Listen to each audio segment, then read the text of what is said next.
Bom dia a todos. É com grande satisfação que dou as boas-vindas aos magistrados que assistem a este curso de formação continuada sobre audiência por videoconferência e sobre a prática dos demais atos processuais por meio telepresencial promovido pela ENAMAT. Também aproveito para, desde já, agradecer aos 3 magistrados e professores que abrilhantarão o nosso curso com as suas exposições, saudando especialmente ao ministro Aloísio, que já se encontra na sala virtual conosco, e a todos os servidores da ENAMAT envolvidos na organização. O juiz Braulio também está na sala. Bom dia, juiz. O presente curso objetiva fornecer subsídio aos magistrados que necessitam realizar audiências por meio de plataformas pela internet, neste momento de pandemia. Sabe-se que não se trata de mera escolha de atuação. É imperativa a necessidade de utilização de ferramentas tecnológicas para a prática de atos processuais neste período de isolamento social.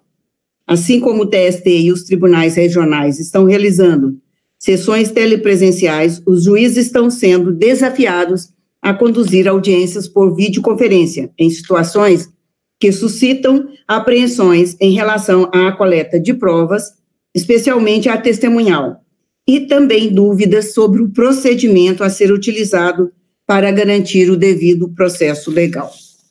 Ademais, a programação foi elaborada de modo a permitir que o cursista adquira o conhecimento acerca das normas que regem a matéria e ainda possa tirar dúvidas sobre questões que possam ser vivenciadas em sua atuação prática.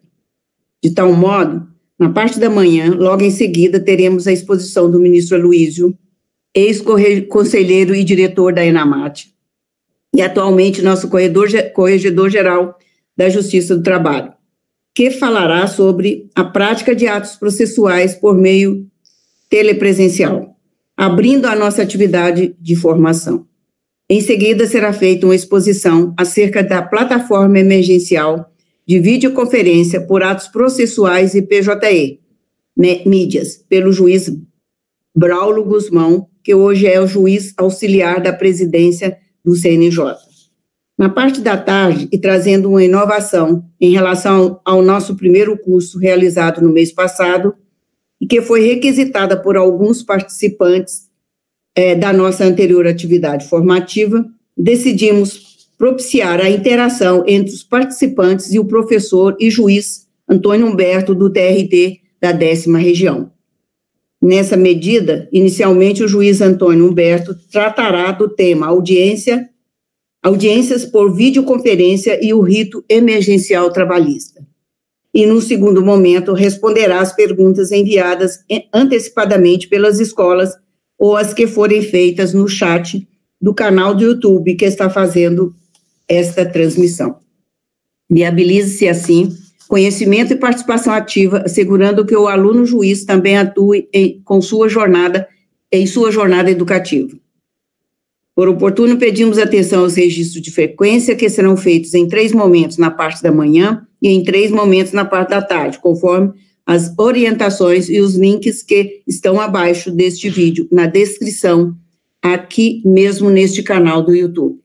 Além disso, é necessária a realização e entrega de um registro reflexivo sobre o conteúdo transmitido pelos expositores dentro do prazo previsto. No mais, agradecemos aos que se inscreveram neste curso e desejamos um ótimo proveito a todos, esperando que possamos retomar as nossas atividades presenciais o quanto antes, assim que for autorizado pela presidência do TST. Enquanto isso, recomendamos a todos que se cuidem. Muito obrigado. Passo a palavra imediatamente ao ministro Aloísio, reiterando os nossos agradecimentos. Bom dia a todos, em especial a magnífica reitora, diretora da Escola Nacional de Formação de Magistrado do Trabalho, a ENAMAT, da qual eu tenho um carinho especialíssimo, porque nós já convivemos nesse período de tantos desafios nessa história de vida. Eu agradeço imensamente o convite para falar sobre esse tema, que é o que está no momento trazendo uma grande expectativa, não só expectativa, como também um grande desafio para que nós possamos mudar todo esse paradigma, todo esse patamar para uma realidade altamente cruel com essa pandemia provocada pelo coronavírus. Eu agradeço imensamente o convite, realmente para mim é uma honra estar de volta na escola, não é? Que para mim é de uma importância muito grande e foi uma mudança excepcional do paradigma para que nós pudéssemos ter uma nova realidade e uma nova interação da magistratura trabalhista no Brasil. Isso, para mim, de fato, é um motivo de grande orgulho mesmo, não é? Porque a Emenda 45 é que trouxe toda essa mudança para que nós pudéssemos conviver com mais proximidade dentro dos diversos graus de jurisdição da Justiça do Trabalho. Não é? Cumprimento o doutor Braulio Guzmão, o doutor Platão Neto, colegas de grande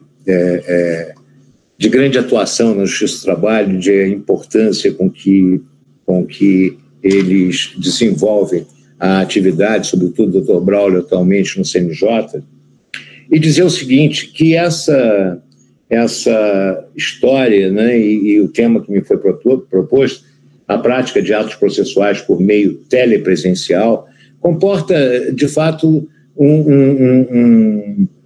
uma mudança de hábito naquilo que nós, a vida inteira, fomos preparados para a atividade jurisdicional ou atividade que representa a entrega dessa prestação jurisdicional ao destinatário do bem da vida. E, naquele tempo, o contágio era rápido, a incubação era mínima. Havia uma flagrante mudança de todos os comportamentos e hábitos, em que a velocidade desse contágio realmente graçava de uma maneira tão violenta que vidas eram ceifadas sem uma explicação maior. O grau de letalidade era muito grande. E, em 1919, o Correio da Manhã, numa edição de janeiro, chamava a nação brasileira consternada pela morte do Rodrigues Alves, presidente eleito do Brasil. Todos frutos da letalidade da gripe espanhola. E a história insiste em trazer para nós esse mesmo episódio de contágio, letalidade, um contágio absoluto, uma falta de estrutura para poder controlar toda essa pandemia, os leitos hospitalares, a divergência médica com relação ao aspecto da cultura ou da busca incessante pela cura. E esse nosso passado, né, a geração que veio do pós-guerra, não tem a menor experiência, não teve o menor contato e não imaginava que pudesse reviver essa história tão triste da civilização. E isso provocou exatamente o seguinte, um caos social. E esse caos social obriga e uma mudança de hábito. E essa mudança de hábito, ela traz como consequência que nós vivemos em tempo de crise. A adversidade requer desafios. E esses desafios, para se chegar a algo chamado superação. Por isso, não se pode deixar de ser protagonista desse processo de enfrentamento da crise com soluções factíveis. É simplesmente uma dicotomia, escolher ou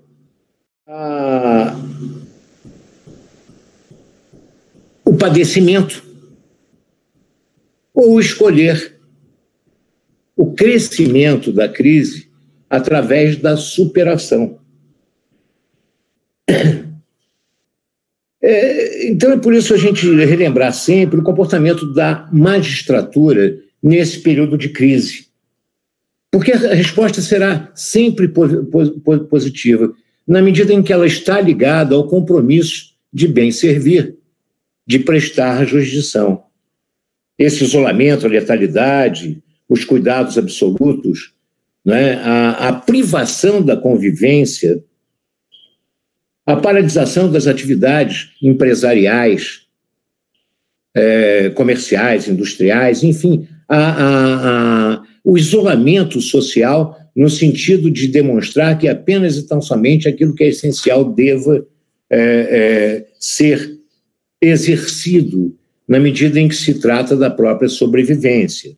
E essa questão maior diz respeito a exatamente a esse fato social.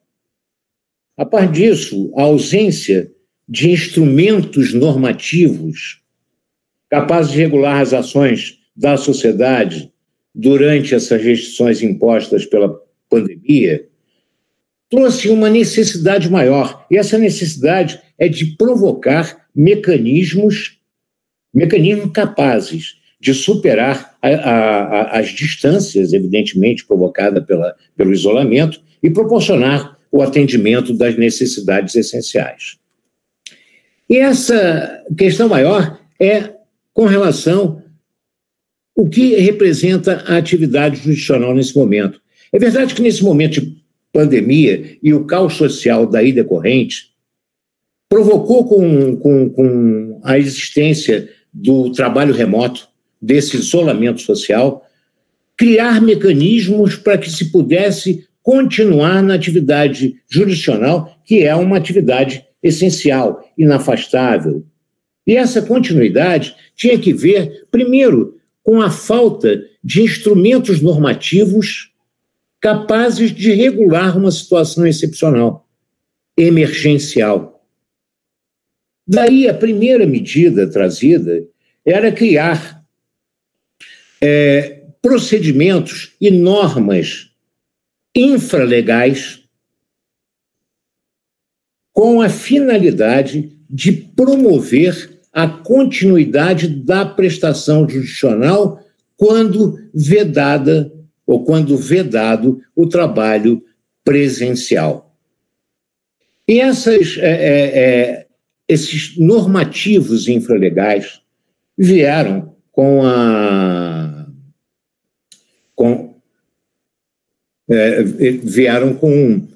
as resoluções do Conselho Nacional de Justiça, 313, 314 e a 318, possibilitando dar efetivo modus faciendi da atividade jurisdicional nesse período. E na Justiça do Trabalho, os atos normativos do Conselho Superior da Justiça do Trabalho, presidência, vice-presidência, Corregedoria Geral, os atos da Corregedoria Geral, no sentido de promover exatamente isso. Como vamos desenvolver a atividade jurisdicional nesse momento de pandemia. A primeira delas foi quando logo se decretou o trabalho remoto e o fechamento, a impossibilidade de comparecimento ao foro. O primeiro momento foi de suspensão da atividade dos prazos processuais, o que provocou uma indagação se os prazos processuais eram apenas e tão somente os prazos destinados ao cumprimento dos atos pelas partes, ou também se esses atos processuais atingia aos juízes e demais sujeitos da relação processual. E, na realidade, provocou também uma normatividade no sentido de promover que os atos, os prazos judiciais não estavam suspensos no trabalho remoto.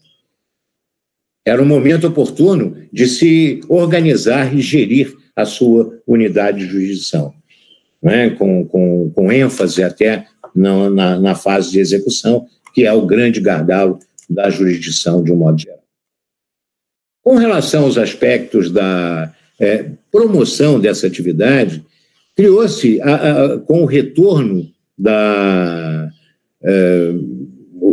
dos prazos processuais, a história maior de se fazer exatamente uma compatibilização para que essa atividade jurisdicional pudesse ser efetiva, concreta.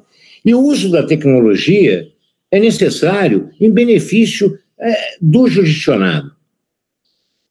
É preciso pegar esses mecanismos da tecnologia da informação e utilizá-lo em favor do jurisdicionado.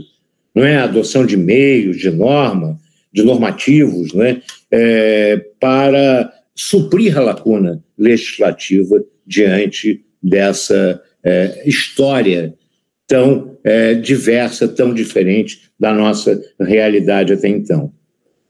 E nesse momento de crise.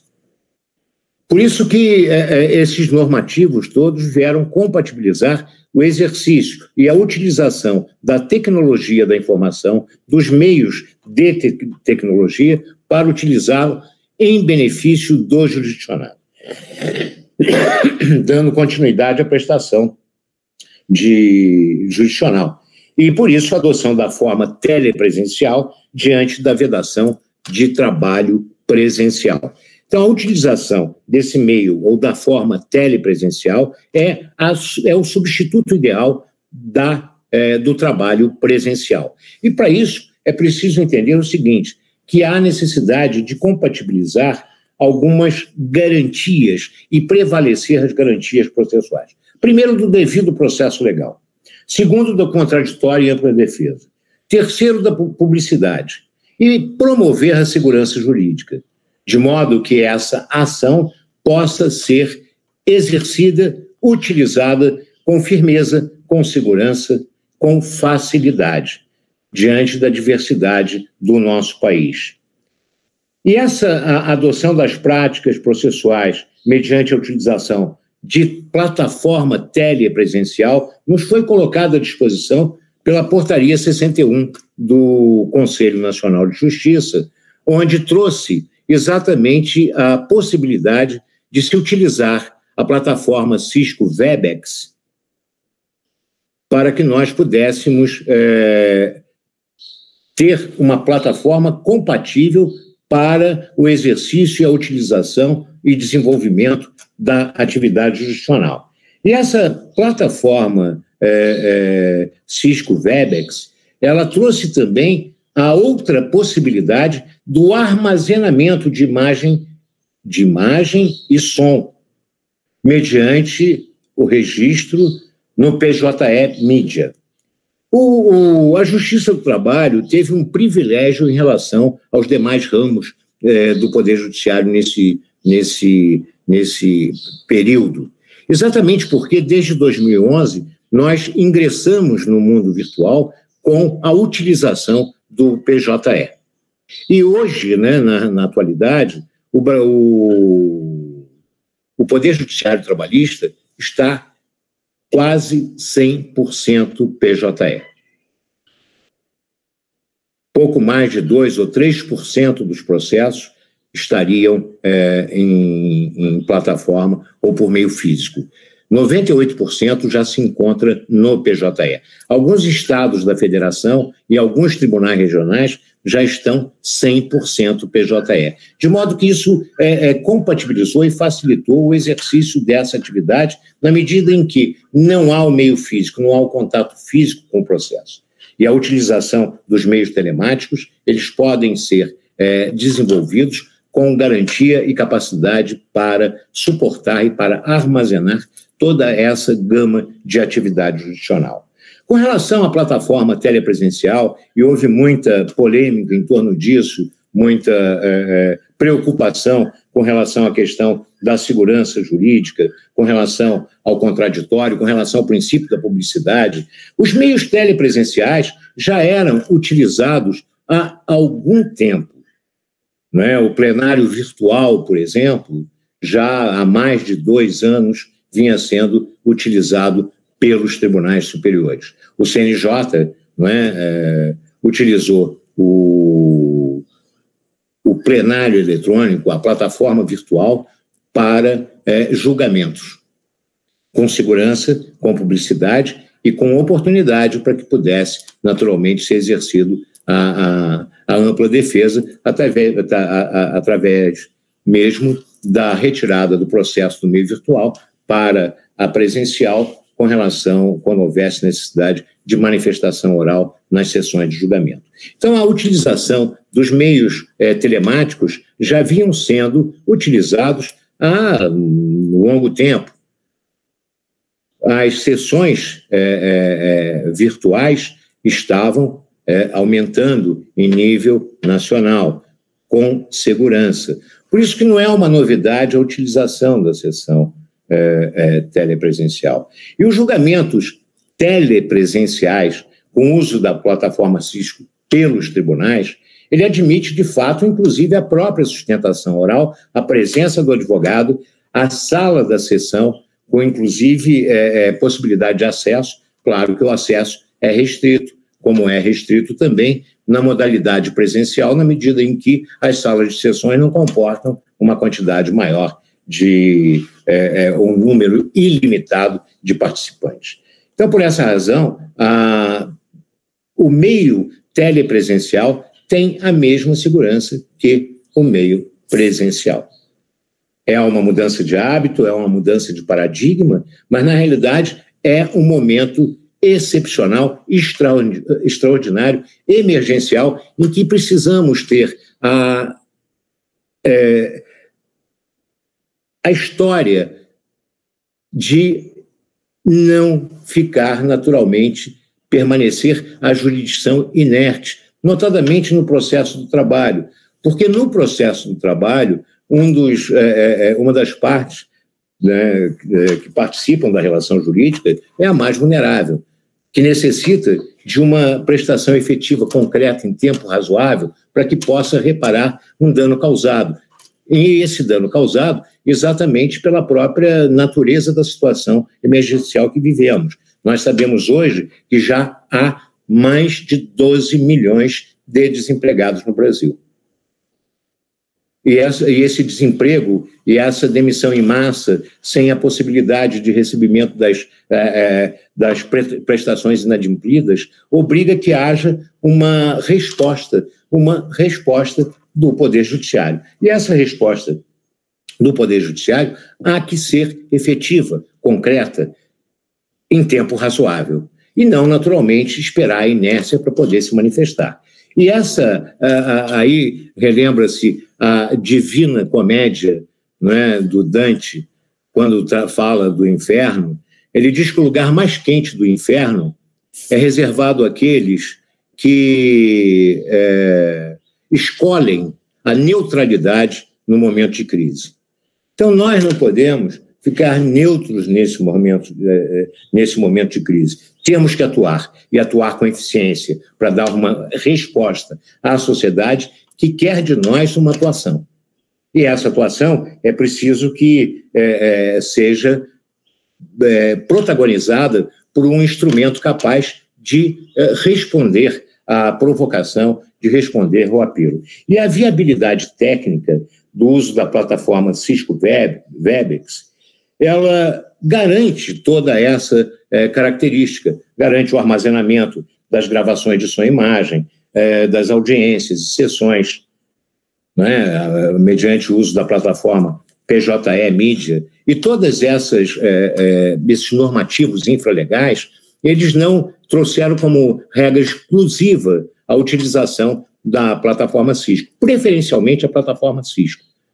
Mas a utilização de outra plataforma, ela precisa ser compatível com o uso, compatível com a plataforma Cisco e compatível com o armazenamento pelo sistema do PJE Mídia.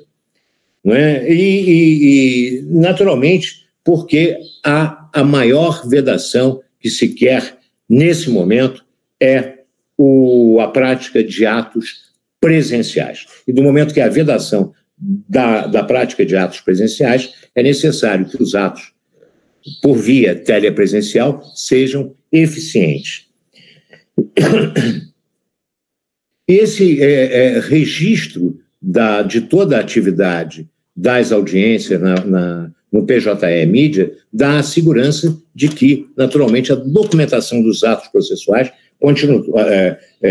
continuarão a existir. Então, começando com a utilização da plataforma nos tribunais, a garantia é de, nas sessões telepresenciais, há uma interligação, uma interação entre o colegiado que está participando do julgamento e a possibilidade, a garantia da sustentação oral pelos advogados das partes. A postulação em juízo, não houve nenhuma mudança nesse sentido. A postulação em juízo se dá através do PJE e é um meio virtual. Em sendo um meio virtual, o PJE, a postulação não houve mais necessidade do comparecimento da parte no fórum para iniciar uma relação jurídico-processual. A postulação mediante o sistema do PJE continua da mesma forma. E essa postulação, ela traz outras situações, como nós vamos já passando para a história da realização, da retomada da realização das audiências, na medida em que essas matérias são mais urgentes. É necessário que haja essa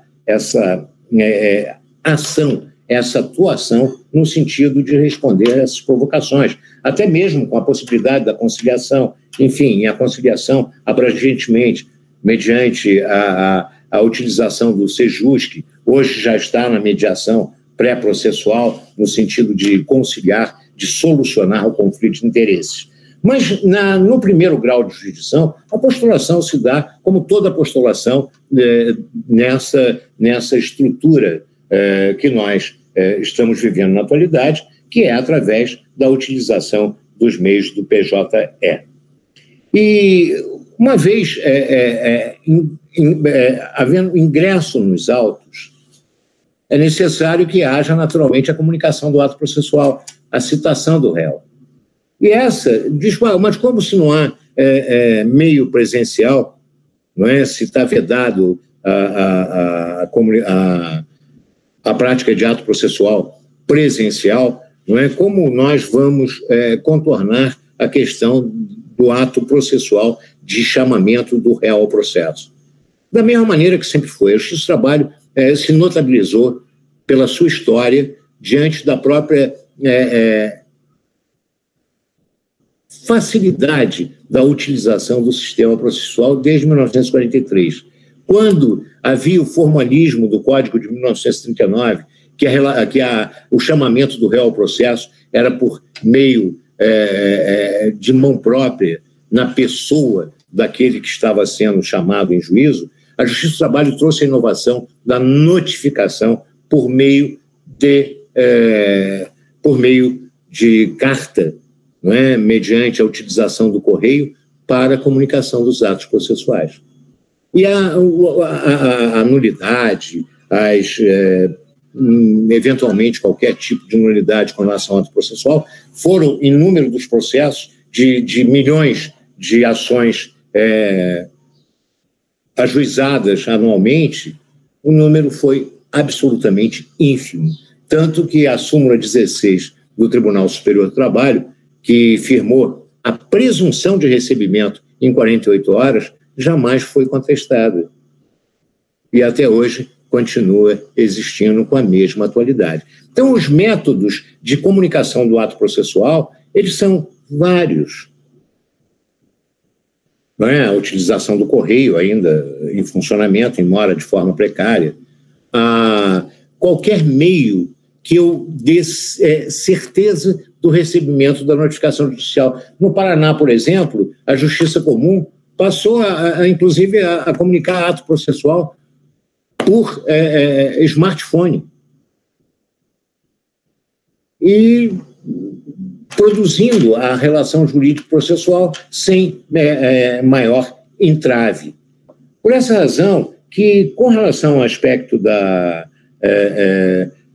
da história é que nós temos que adaptar, reinventar, adaptar sem perder o princípio da segurança jurídica, o princípio exatamente da transparência e o princípio da própria integridade e idoneidade dessa relação jurídico-processual. Não é, naturalmente, criar um método que não seja confiável, mas a utilização de métodos por telemática, pela tecnologia da informação, pela utilização desses meios eletrônicos, capazes de proporcionar esse cumprimento, é válido. Por isso que a relação irá existir. E a utilização no primeiro grau de jurisdição nas audiências, e para isso o ato número 11 da Corregedoria Geral da Justiça do Trabalho, ela trouxe um elemento de adaptação nesse momento, transitoriamente, excepcionalmente, nesse momento em que nós estamos vivendo uma realidade altamente nova para nós. Essa adaptação proporcionou, dentro desse ato número 11, como eu poderia até receber a defesa, a contestação. E admitiu-se nesse ato da Corregedoria Geral da Justiça do Trabalho, o ato número 11, a possibilidade de utilizar o procedimento do artigo 335 do Código de Processo Civil. Logo, a contestação viria por escrito, o juiz receberia, teria que abrir vista à parte contrária dos documentos que vierem com a contestação, para garantir o contraditório e a ampla defesa, e ali sanear o processo, deferindo os meios de prova pertinentes que devem ser produzidas, e até julgando o processo no Estado se não houver necessidade de dilação probatória. Mas na audiência de conciliação, ele poderá tomar essas providências no sentido de exercer a jurisdição de uma maneira plena e eficaz.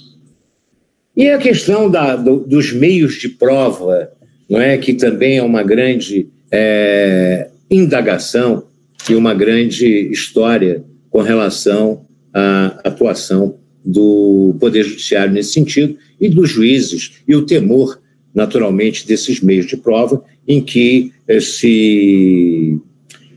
são os meios de prova oralmente produzidos. Depoimento pessoal, depoimento de testemunhas. E essa questão, até o próprio ato 11, procurou regulamentar esse meio de videoconferência para a tomada de depoimentos. Ela, embora em princípio pudesse parecer que era algo inimaginável, que não era algo seguro, de modo que o juiz pudesse instruir o processo com essas perspectivas, com essas práticas, a utilização da videoconferência para audição, para oitiva das partes em depoimento pessoal e de testemunhas, ela também não é uma novidade. Não é? Já o Código de 2015, ela trouxe a inovação no artigo 385, parágrafo 3º, com relação ao depoimento pessoal, por videoconferência, quando estiver fora da localidade. E o artigo 453, parágrafo 1º também do Código de Processo Civil, trouxe como regra a possibilidade da oitiva de testemunha por videoconferência, também nas mesmas condições, e já vinha sendo utilizado. E interessante, quando eu estive no CNJ, e por muitas vezes tive que instruir processos sérios, em que a oitiva das testemunhas era feita por videoconferência. E eu presidia a instrução, a oitiva, nessa modalidade de videoconferência. Logo, a videoconferência não é algo que não possa ser factível ou realizado. E com relação à segurança, não há grande diferença. A grande angústia do juiz sempre foi ouvir testemunhas, exatamente com com a ansiedade, não é, de obter a verdade e não permitir que houvesse o falseamento da verdade. E essa era a grande angústia do juiz. E isso nos procedimentos presenciais. Não é? A testemunha que já vinha instruída, não é? A chamada testemunha de viveiro, não é mesmo? Era uma característica em que o juiz, no seu prudente arbítrio, iria naturalmente obter a manifestação dela na tomada do depoimento. Em tempos de videoconferência, da mesma forma. Embora a presença haja a distância da presença, porque ela é telepresencial, a imagem, não é, do depoente está na frente do juiz. O juiz domina a sala, o ingresso na sala. E essa sala, onde está sendo prestado o depoimento, ele tem acesso a ela. Sabe o que está acontecendo ao redor, no entorno dela. E não é dizer, mas a testemunha pode estar sendo instruída por um cartaz que não está sendo visto pela câmera. O juiz está vendo a testemunha está olhando para ele. E esse contato, essa manifestação é capaz de revelar para o juiz a verdade. E o juiz exerce o poder de polícia, até mesmo telepresencialmente. Então, por essa razão, dentro desse princípio, até de harmonia, e um princípio do prudente arbítrio, não há incompatibilidade e não há insegurança na tomada de depoimentos pelo método telepresencial. Essa foi uma grande, vamos dizer assim, reação, não é? Quando se determinou, ou quando se questionou pela realização das audiências, que houvesse naturalmente esse tipo de questionamento com relação à segurança das testemunhas. E a outra questão é exatamente o seguinte, mas como nós vamos fazer uma audiência nessa realidade tão díspare da sociedade brasileira, que muitos não têm equipamentos de telecomunicação para poder exercer essa atividade. O Brasil tem uma característica interessante. Nós somos, segundo os seguidores do Facebook, no Brasil, quer dizer, no mundo são 2 bilhões e 400 milhões de seguidores. No Brasil, são 120 milhões de seguidores do Facebook. Isso significa dizer o seguinte, se há 120 milhões de seguidores, há 120 milhões de aparelhos, pelo menos telemáticos, para poder exercer essa atividade. E a plataforma Cisco, ela é tão fácil e segura que possibilita exatamente a utilização até do aparelho de telefonia celular para a comunicação do ato processual. E toda essa questão é dizer o seguinte, é preciso entender que essa realidade e essa retomada da jurisdição, ela se dá no sentido de eu, exercendo uma atividade essencial, possa dar uma resposta à sociedade naquilo que ela precisa, naquilo que ela necessita, naquilo que ela exige, com segurança, com concretização da jurisdição. E isso é muito simples de entender, porque esse protagonismo exercido pela atividade jurisdicional, ele precisa ter, naturalmente, uma sequência. E entender o seguinte, fazer o possível. Na impossibilidade, não há como realizar o ato. Logo, se houver um impedimento qualquer, uma impossibilidade qualquer, não se pode exercer o ato processual. Olha, os documentos não estão acessíveis diante desse momento, diante dessa extraordinariedade. Não há, o sistema de comunicação deu um problema, não é? Não posso eu aplicar uma revelia porque deu problema na comunicação. Então, é realizar o possível. E houve até uma pretensão da Ordem dos Advogados do Brasil, seção do Distrito Federal, se não me engano, junto ao CNJ.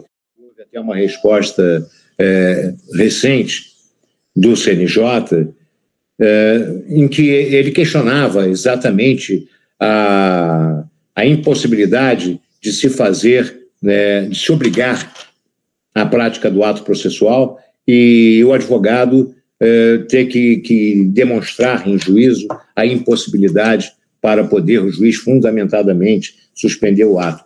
O ato número 11 da Corregedoria Geral da Justiça do Trabalho, muito antes disso, no artigo 6º, parágrafo 2º, já estabelecia exatamente essa possibilidade, dizendo o seguinte: os prazos processuais para apresentação de contestação, impugnação à sentença de liquidação, embargos à execução, inclusive quando praticados em audiência, e outros que exijam a coleta prévia de elementos de prova, somente serão suspensos se durante a sua fluência a parte informar ao juízo competente a impossibilidade de prática do ato, de modo que o prazo será considerado suspenso na data do protocolo da petição com essa informação. Então, muito antes dessa manifestação, dessa provocação à CNJ, o ato número 11 já disciplinava com a mesma facilidade esse tipo de impossibilidade da prática do ato. Então, exatamente o seguinte: não podemos ficar na inércia, não podemos dar razão ao Dante Alighieri, não é, na Divina Comédia, quando fala do inferno, não é, porque não podemos eleger a neutralidade. Nós, que somos responsáveis pela jurisdição, nós que somos os atores da atuação jurisdicional, temos que sair da inércia e praticar os atos necessários à continuidade da jurisdição. A plataforma é segura, a plataforma é fácil de ser utilizada, até para aqueles que não estão tão habituados com os meios de tecnologia da própria informação.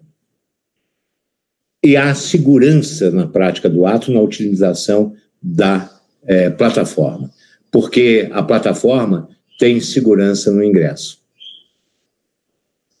E essa segurança no ingresso garante, naturalmente, os princípios da publicidade, garante o princípio do registro da documentação dos atos processuais, garante o contraditório e ampla defesa, permite o acesso das partes e dos advogados. E essa segurança, ela traz, com essa inovação, ela possibilita que, no exercício da atividade jurisdicional, eu tenha muito maior possibilidade de realizar o procedimento jurisdicional para chegar à sentença em tempo razoável, justo e eficaz. Exatamente porque a plataforma me dá a segurança de eu poder, inclusive com esses meios e até com esse permissivo do ato número 11 da Corregedoria Geral da Justiça do Trabalho, de poder utilizar o procedimento do artigo 335, nesse momento extraordinário, excepcional, para que se dê naturalmente viabilidade de execução, viabilidade de concretização da atividade jurisdicional.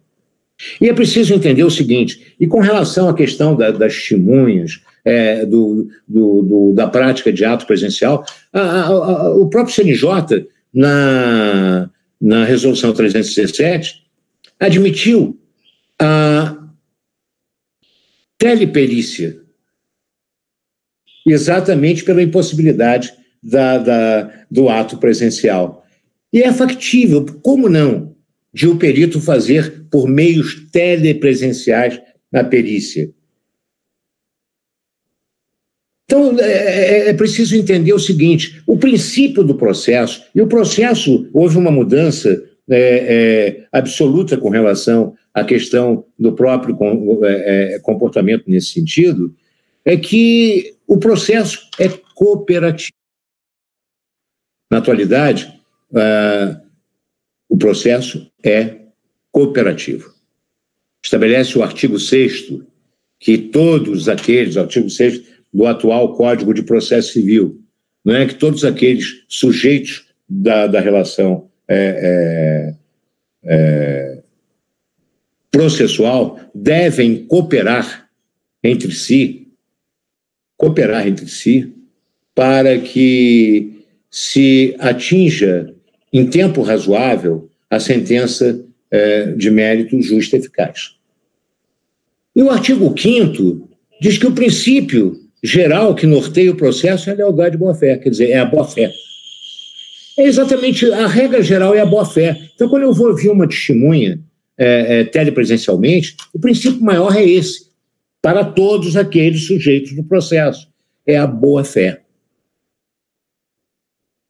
A má-fé, a deslealdade, não pode ser regra geral. É exceção. E tem que ser tratada como exceção. E as regras que criam essa extraordinariedade para a atuação do Poder Judiciário não pode regular a exceção. Tem que regular a regra geral. E essa regra geral é, de fato, a boa-fé. E, com isso, permite a nós exatamente a continuidade da prestação judicional. Permite a nós responder de maneira eficiente, de maneira eficaz, a provocação da parte. E agradeço mais uma vez a todos, né, pela paciência e por essa provocação de nós podermos responder ou talvez realizar a história da própria atividade judicional nesse momento de crise, nesse momento de pandemia, nesse momento de mudança de paradigma, de mudança de hábito, que nos obriga a nos reinventar, nos adaptarmos para exatamente exercer a nossa atividade com a mesma eficiência que sempre exercemos. Obrigado. Ministro Heloísio, muito obrigada por aceitar o nosso convite. A sua casa, a Enamate, sempre o receberá de braços abertos. Muito obrigada.